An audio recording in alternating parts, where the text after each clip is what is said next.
I can still feel the chill in her voice that night. It wasn't just cold, it was sharp, calculated, dripping with superiority. We were arguing over something trivial, the kind of nonsense couples forget in an hour. I reached out instinctively, trying to calm her, my hand brushing the small of her back. That's when she snapped. "You don't even have the right to touch my back." For a second I froze. The words didn't sound real. This was the woman I'd married 5 years earlier, the woman I once couldn't fall asleep without holding close. Now she looked at me like a stranger trespassing in her world. I didn't yell. I didn't plead. I just met her eyes one last time and said quietly, "You're right." Then I grabbed my jacket, turned and walked out. I drove without direction, headlights cutting through the dark, the hum of the tire swallowed by the night. Every memory replayed like a cruel highlight reel. Our laughter, our first date, the vows whispered under the summer sky. Where had we gone wrong? Somewhere along the line, love had curdled into something cold and conditional. After her promotion, she'd changed. More distant, more self-assured, more untouchable. I wasn't her partner anymore. I was background furniture, convenient, functional, ignored. But those words, "You don't even have the right," ripped something out of me. It was then I realized she hadn't just pushed me away that night. She'd been gone long before she said it aloud. I didn't go back home. I booked a cheap hotel, turned off my phone and sat there in stillness.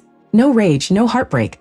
Just a quiet emptiness that felt strangely freeing. For the first time in years, I didn't feel cornered. I thought about how long I'd endured her sarcasm, her coldness, her subtle reminders that she could do better. I once believed love meant patience, but patience without respect is slow suicide.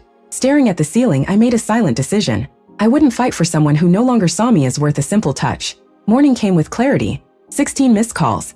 5 messages. "Where are you? We need to talk. Please come home." The irony almost made me laugh. The same woman who said I had no right to touch her now wanted to talk. I said nothing. Let her sit in the silence she created. Wonder where I'd gone, who I was with, whether I'd return. Sometimes the loudest thing a man can say is nothing. By afternoon, she appeared at my office. Her flawless hair was messy, her face pale with exhaustion. "We need to talk," she said, her voice trembling. I looked at her, the same woman who once made me feel small, and saw nothing but regret. "Why now?" I asked. "Last night, you said I didn't even have the right to touch you. What changed?" Her lip quivered. "I didn't mean it," she whispered. "I was angry." I nodded slowly. "No, you said what you felt. Anger doesn't invent words, it reveals them." Tears filled her eyes, but I didn't move. We sat in heavy silence until she finally spoke. "I miss us. I don't want to lose you." Her voice cracked, but mine stayed calm. "You already lost me," I said. "The night you decided your pride was worth more than our marriage." She reached for my hand. I pulled away. For 4 years I'd been chasing peace. Now she was chasing closure. The roles had reversed, and the irony hung between us. That evening, she came home to an empty closet. I'd packed earlier that day. I left my wedding ring on the dresser, right beside our framed photo, the one where she was smiling for real, before the distance set in. No note, no explanation. Sometimes silence says everything. That night I turned off my phone again, knowing she was probably crying, calling, begging. But my choice was made. It was final. In the following days she tried everything, texts, voicemails, even showing up at my parents' door. "We can fix this," she pleaded.